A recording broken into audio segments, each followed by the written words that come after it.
Well, good afternoon, everyone. I'm really glad to have Siddharthya Roy with me. Uh, a first time author, but as someone who's just read his book, a very, very promising and exciting new voice, I think, into the world of books. Siddharth has been a graduate of the Columbia School of Journalism. He's been a Pulitzer Prize grantee. More personally, he's also worked as a colleague of mine when I was in the Hindu. Um, so I'll just start by telling you a little bit about the book he wrote, taking some of it from a very well written blurb that's on the jacket of the book. And it describes the book quite accurately as a personal journey into reporting violent political conflict in South Asia. So Siddharth takes you from the Rohingya camps in Bangladesh, where he notices that drugs and human trafficking run rampant, to the forests of Chhattisgarh, where Maoist rebels are engaged in an old war with the Indian state, to Kashmir. And he narrates these cycles of brutality, exploitation, and justice in which everyday people are caught. Also, I think what he does is he paints a portrait of people, which, as the blurb says, is complex and morally ambiguous. And this is one of the special characteristics, in a way, of the book. And he turns a lens on himself. And I think he examines his own evolution and change as a journalist. And I think he discusses the ethical dilemmas surrounding what we do as journalists in a very honest and a very uncompromising manner. So I'm going to start, Siddharth. First of all, congratulations for this great book. Thank But I'm going to thank ask, I'm going to start by asking you whether it would be fair to say that the thrust of this book, not the context so much, but if you like, the arguments in it, have been formed, at least in part, from a certain disillusionment with a certain kind of mainstream journalism. Yes, absolutely. I mean that I put that on record in as many words that this is the result of some things that I couldn't say as a full-time professional journalist, and I have been very clear that it is the very nature of the business of journalism that prevents us from saying things in a certain way. Disillusionment, I wouldn't go so far as to say that I'm very disillusioned with the profession or the business of journalism itself. Because what is the alternative if we do not report news as it happens? That is the core of our business. That's the core of our trade. We trade in information. We trade in news. I would say that it's a limitation of the way the business of journalism, the industry of journalism happens, that there are certain stories that we miss telling. And where this book comes from is quite literally acknowledging that there was a lot that I couldn't say in the reports because of the very nature of the reports themselves. I cannot really take the time, or I do not have either the time or the space to go into telling what I call, these interactions after the camera crews left, after the interviewer-interviewee protocol ended.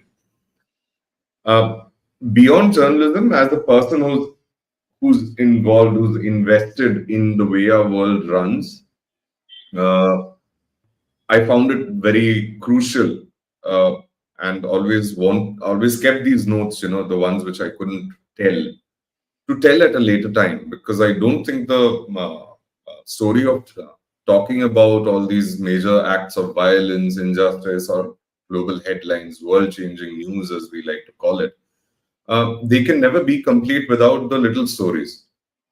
And I come to this from also the point, why I say this is because I often give an example to young journalists or students, that if I tell you that X 100 million people died in Y war, or there was a flood, and certain few hundred people got washed away, their homes got washed away, they died, etc.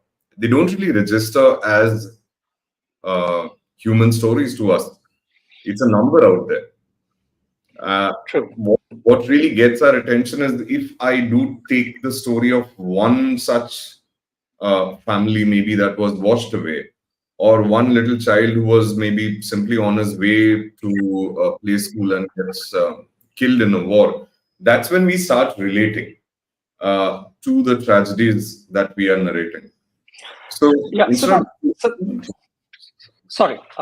So part of what you're saying relates to use your expression, the business of journalism, which was true of all time.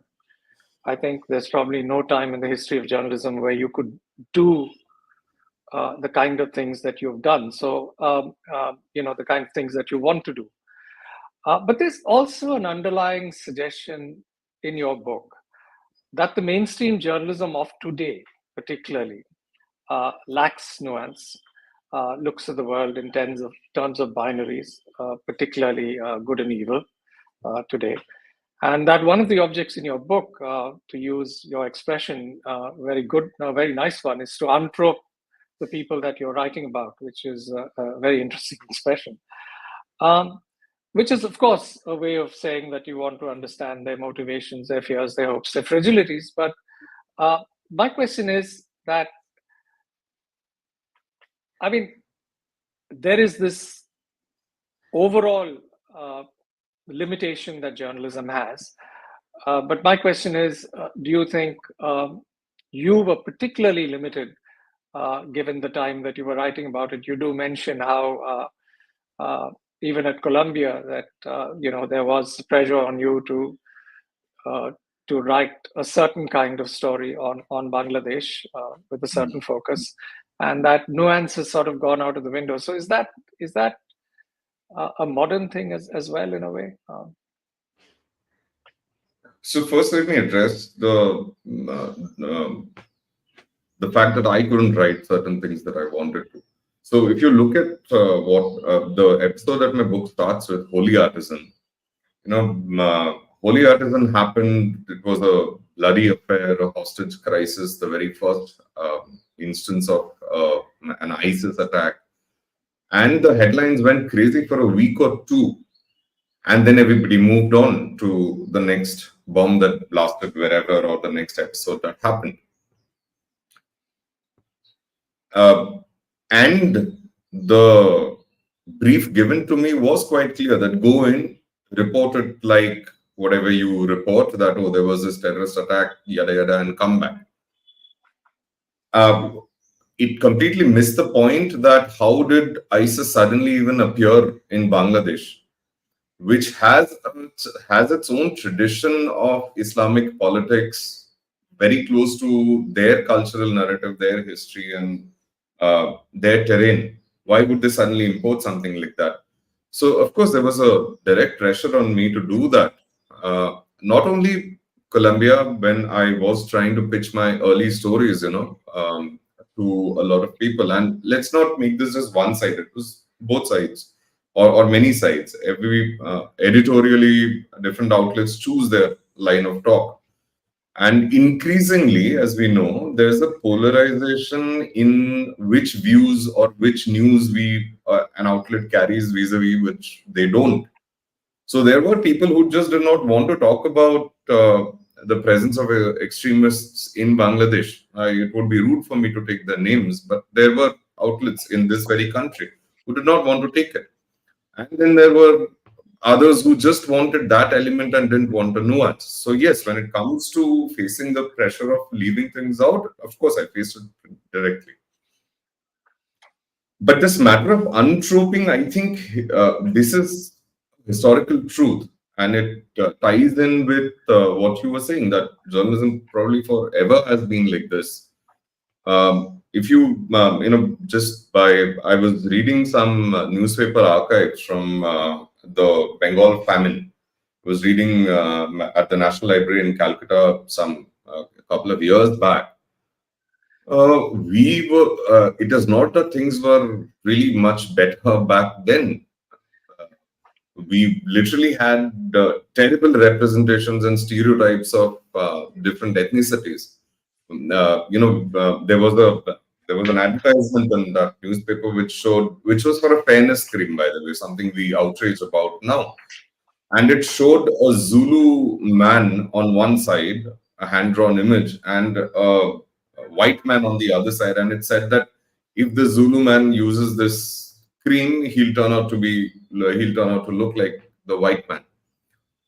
We have been reducing humans to caricatures, political caricatures, and political tropes of good, evil, X and Y for the sake of convenience of narratives since for a very long time. What is new in our era is that the amplification of that because of the internet, social media, messaging, and so on and so forth, that is unprecedented. Like one slur said somewhere in a very small little circle of hateful people, or fringe elements as we call them, that can get a life as big as any important news. I think that is the crucial change in this troping of people. Yeah, I think you'd agree that there is less space probably for nuance now than there was maybe 10 or 20 years ago. And you're right, I think the social media has something to do with that. And in this connection, you've mentioned that you get trolled by the right as well as the left.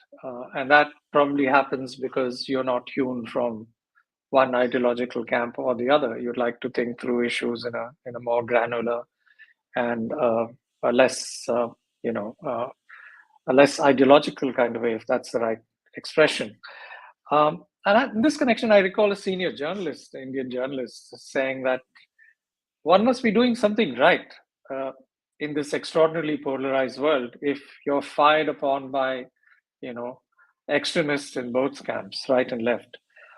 So I'm not sure whether you feel alienated by this, or whether there's actually a case for wearing this like a badge of honor. Any thoughts on this?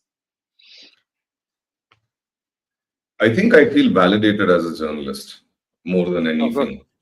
That's the strongest part of what I feel, because quite literally, like, I was on a little bit of a break, doing some other work as an editor. And I remember that I wrote a piece for The Diplomat when you would recall that there was a fiasco at Nizamuddin Dargah in Delhi, where a bunch of people were stuck inside and the lockdown was declared all of a sudden. And the headlines started screaming, all the usual suspects started screaming, oh, look, there's a bunch of Muslims who are doing, gathering in a place, not social distancing, simply because they want to defy the authority of the Indian government, anti-national area. So I spoke to those people inside and I did a story which said, no, they weren't gathered to break the lockdown. They were gathered much before. It just happened. The lockdown was announced when they were gathered. And then they didn't have a way to go out. Simple statement, right? Just an explanation of facts. Yeah. The Hindu right wing came down on me like nobody's business. Like nobody's business. They started not only the usual abuse, but they started saying things like, well, let's find out where this guy lives. Somebody actually wrote it on Twitter, let's find out where this guy lives. And another person said, oh, wait, I know this guy. He's originally from Pune. We should find him out, and yada yada. Okay, this was what happened.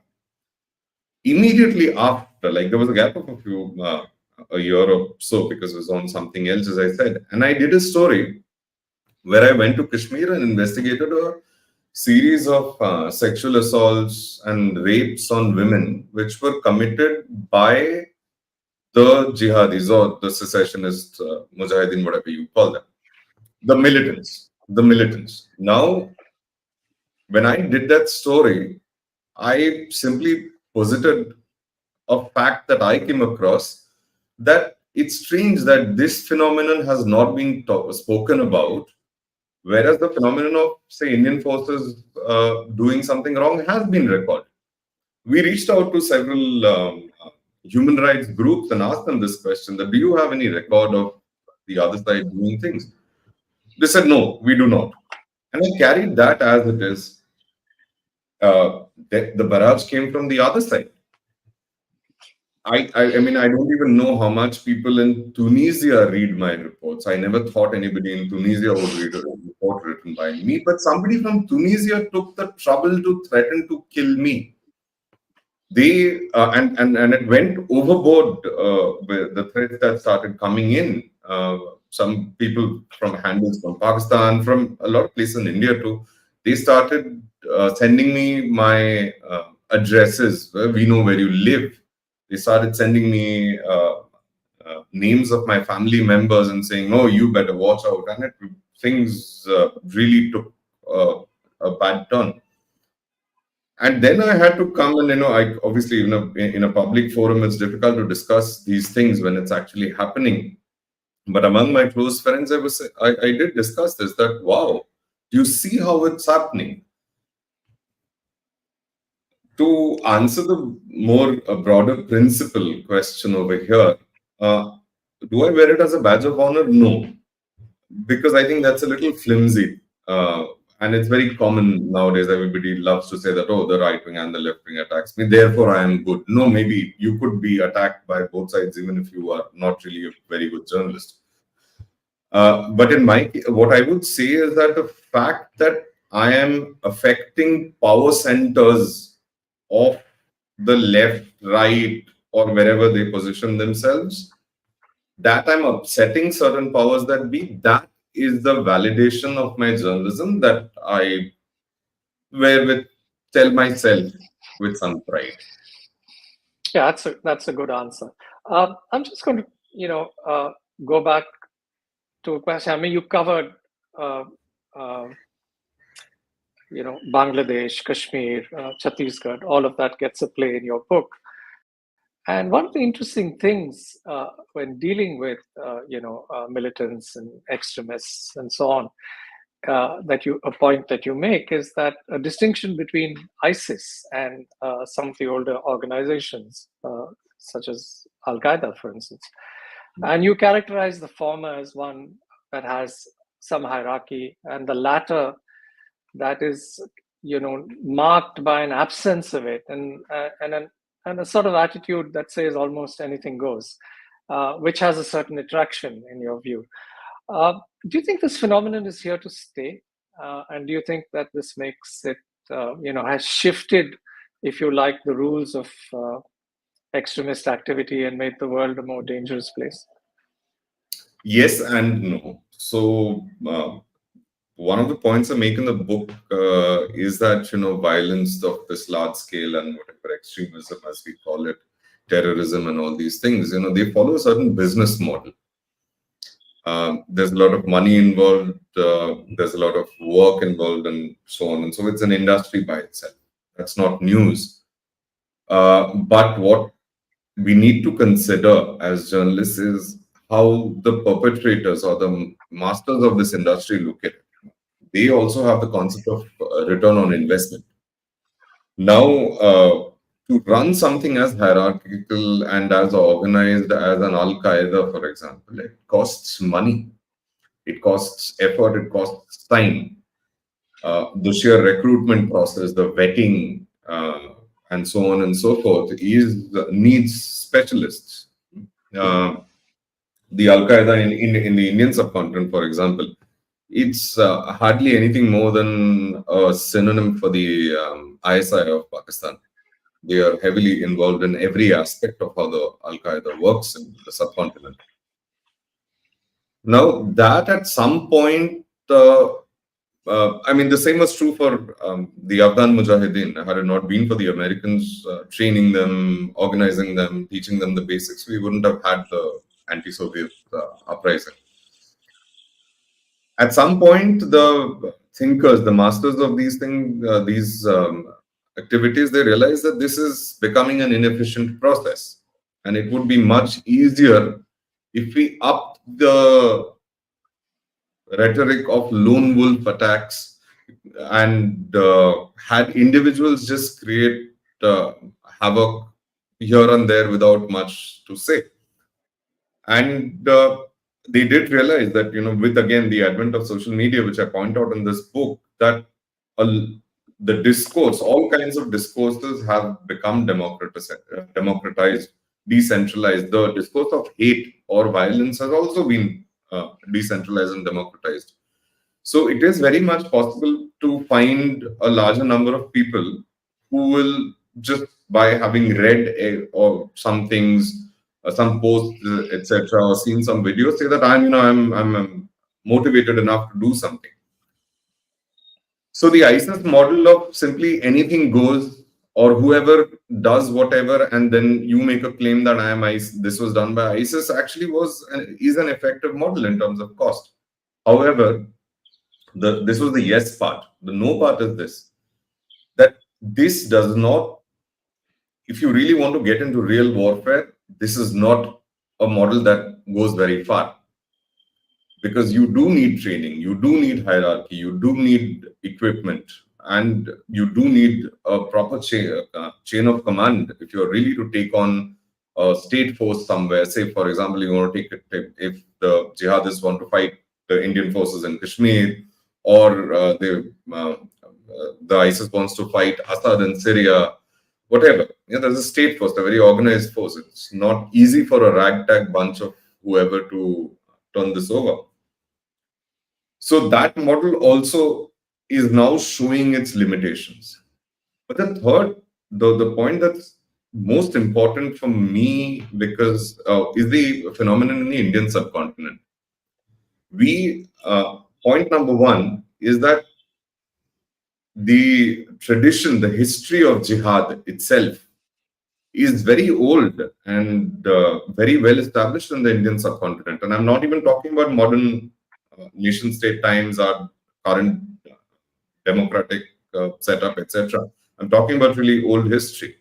And it's a model that evolved into certain formats, certain groups, and so on and so forth. And we had the Al Qaeda and we had other groups coming out of it. People who think that that entire history is going to be negated simply by planting something known as the ISIS, just like that, it's not going to happen. Point one. And point two is that the puppet masters of modern jihad in the Indian subcontinent, they are not people who are going to let an upstart, a kid somewhere with a little more than a laptop and a keyboard and whatever, upstage them and take their cred away. One of the examples, so what I think is going to be a phenomenon, what I'm quite sure is already becoming a phenomenon in the Indian subcontinent, is we're going to see a more hybrid model, which I had termed as the neo-jihadist tendencies in the Indian subcontinent, where you will see both these models exist. And to give you a quick example and stop on this point, I'll mention Sri Lanka. If you recall the Easter Sunday bombings, now the Easter Sunday bombings, I investigated those, and one of the things that came out right, it like really stared me in the face, was that right after the blasts happened, there were these pundits in the West who just point blank, within like I think minutes of the episode, the bombings happening, they declared, "Oh, this is ISIS. It has all the signature marks of an ISIS attack." But it actually did not, because the ISIS is very quick to take credit for acts. That did not happen. There was a gap of, I think, more than half a day or a day, if I remember. I don't recall off the top of my head right now, but there was a big delay.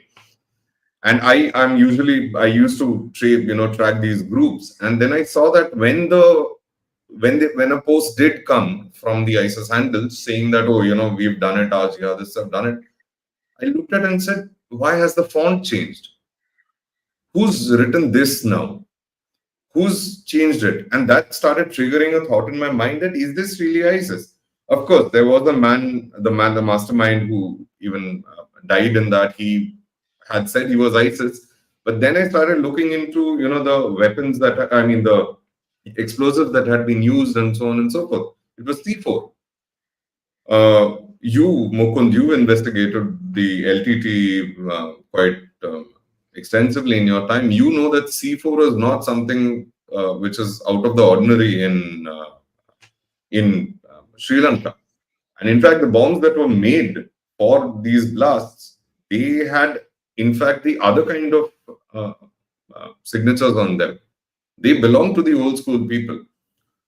This and several other episodes, Kashmir, for example, has cemented, or Bangladesh for that matter, where we saw the old the JMB people restarting, etc.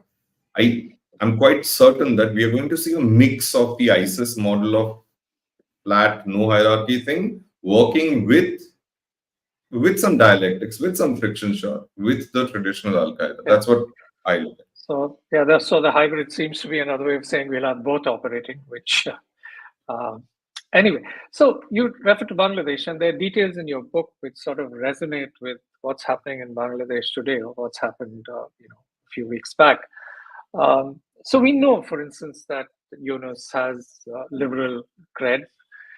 But my question is a government that is made up of the BNP, of which Jamaat is a component, does it pose a danger of slip-sliding into becoming a very conservative, intolerant, and illiberal state? I mean, is Bangladesh in danger of becoming this? Even if you grant that Sheikh Hasina went a little, went overboard in many of her actions and in crushing her opponents. Leave that aside. I mean, are you hopeful that this government will steady the ship, or is Bangladesh going to go another way now? No, I will revisit just one descriptor that you use, illiberal. I think the Hasina government recently and several governments in history have shown us that it doesn't take religion or it doesn't take bigotry to be illiberal. Those who claim to be liberal can be as terribly illiberal as. And now coming to the point of what the BNP Jamaat thing is going to posit. If you're asking this question first from Bangladesh's point of view itself, I think I'm going to add a lot more nuance to that. And I mean, using this platform, I want to talk to a few people about this. That firstly, the BNP and Jamaat are electoral allies more than ideological allies. And this is something that has been stated over and over and over again by both these parties. BNP is right of center, but it's nowhere near what the traditional Jamaat would say. That's point one. Point two is that I urge people to look at the Jamaat-e-Islami Bangladesh itself since Shahbag to now. If you just even a cursory look at what they say and how they are working, it shows that they are not a static, monolithic organization of religious hotheads alone. They also have evolved. They are also talking about inclusivity. They are also making it a point. I mean, when was it in the history that we saw the Jamaat-e-Islami go and protect Hindu temples wherever? You may say that it's not enough. We may say they're not doing enough, and their heart is still Islamic and supremacist and whatever. We may say that as critics, but we've never seen this outreach either, have we? In any time in the past 50 years. So there has been an evolution of in the discourse in Bangladesh's political discourse itself.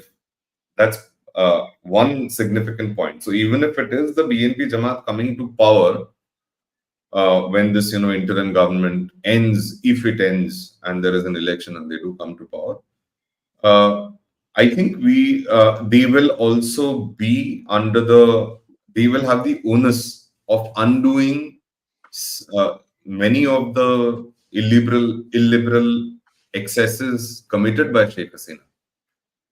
The students who are out there on the grounds protesting, There was a similar protest back in 27 and 18. I was there. I witnessed it myself in person.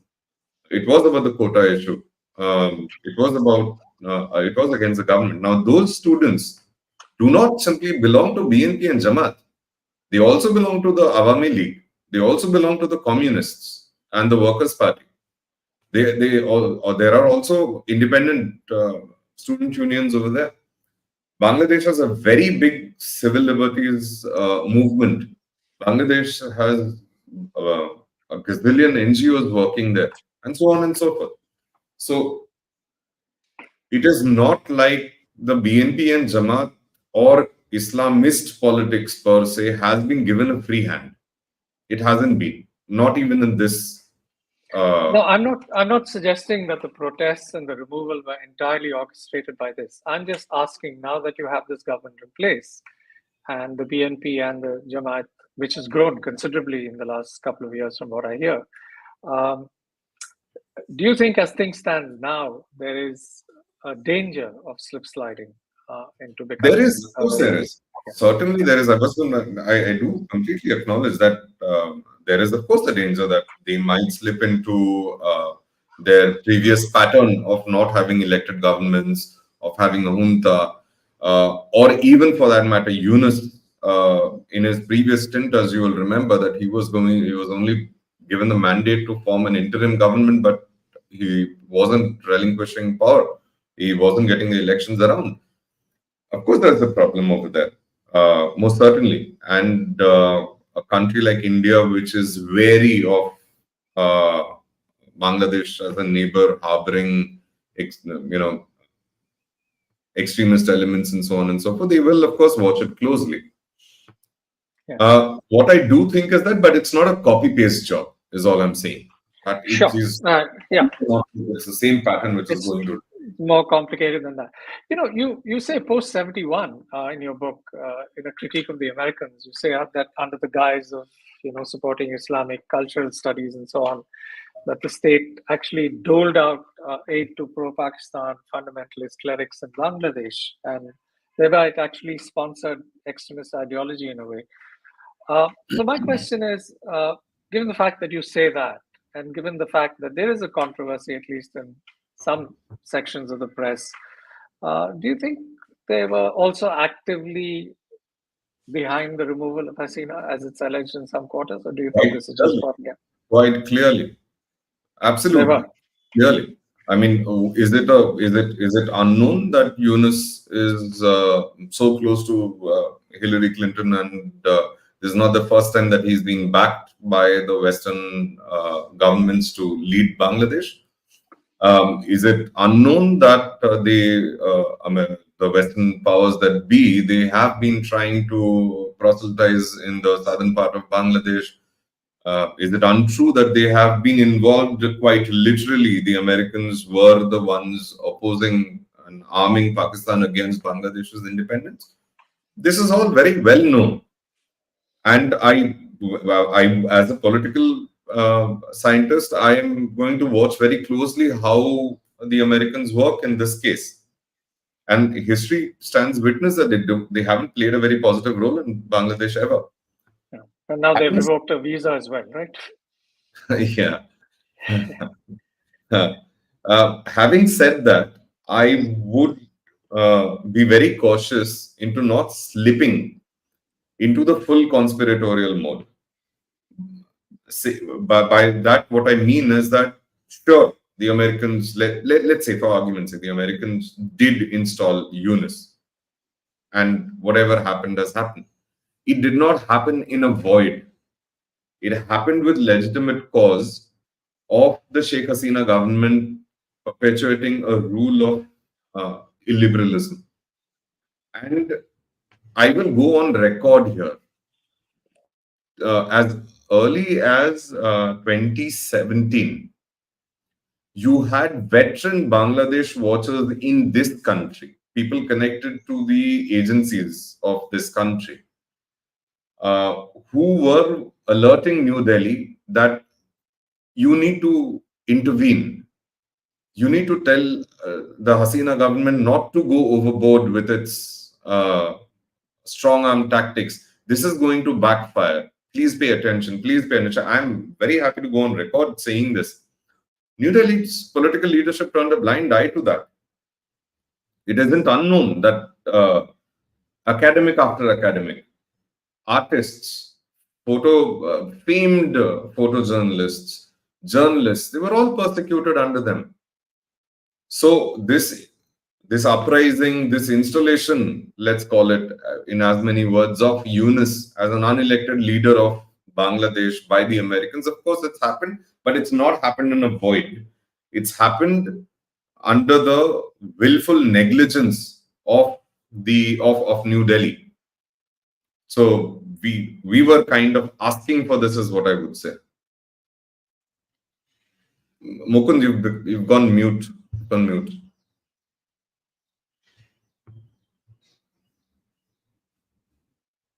No, your microphone's gone mute, Mukund.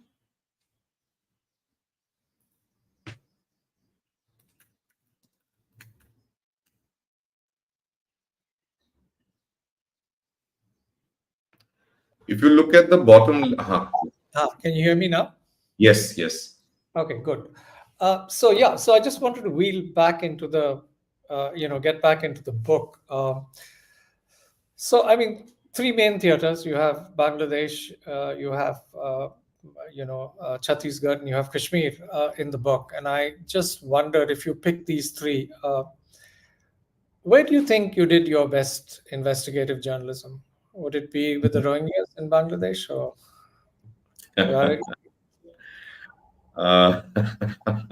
That's a little difficult for me to answer. I think somebody who reads my reports. What are you most proud of? All right. But I think what I can say is that investigative journalism, as you would know, has many different aspects to it. And very unlike the exciting stereotype of us shown in movies, where we go some like James Bond style. A lot of it is really, really boring work. So now there's Chhattisgarh was actually the most challenging for me. I mean, without a doubt, Chhattisgarh was the most challenging, primarily because in the case of, say, a Kashmir or a Bangladesh, you have clear belligerent groups which have taken very public positions, and there's an all-out standoff, a visible standoff. The problem with Chhattisgarh, firstly, is the nature of the conflict itself, that, it's very blow hot, blow cold. You never know when there's an episode going to happen. Other times they're not there. And then there is the problem that, whenever you have, as the Maoists themselves call it, a protracted people's war, it becomes something that both sides want to keep alive and not really get rid of anytime soon. This in turn progenites a whole bunch of people who don't want too much of an investigation done to it, but keep it in the news. And therefore that section, where I say lies, the forest of lies, this was not my first time. I mean, several times in Chhattisgarh, and it's been extremely challenging to just sift through the sheer volumes of lies and facades, artifice on all sides. The Maoists, the state actors, those the so-called human rights people, the mining lobbies, forest rights, name it. Journalists as well. Journalists, 100%. Like a certain journalist, a former colleague of both you and me, I actually called him before going. The last time I went to Chhattisgarh, I said that, dude, I'm really stuck. Can you help? And he said, do not. The only help I can give you is do not go to the X place and ask for any help from the local journalists. Yeah. So there is a question which is in the comment section. So I'm just going to read that out. It relates to Bangladesh. It says, whatever happens in the near future, it's from somebody called Sri Tantra Yoga. Whatever happens in the near future, the danger is in the interim government giving the island, St. Martin or St. Michael's to the USA. This is the aim of USA, and they'll set up a naval base there and will cause a lot of problems to India and the region. At the same time, the interim government has released the Al-Qaeda leader from jail. And with the Ansar reserve army of 6 million soldiers, it'll be very dangerous when they're all armed with weapons. Is that something you agree It's with? not firstly.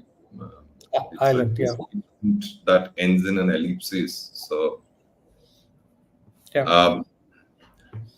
I mean, I don't know this clearly. If this gentleman or lady or whoever has written the Sri Tantra Yoga, I'm assuming it's a gentleman. If he or she is convinced that this is how it's going to play out, I'm sure he or she has his reasons to say so. Now, for me, these are still.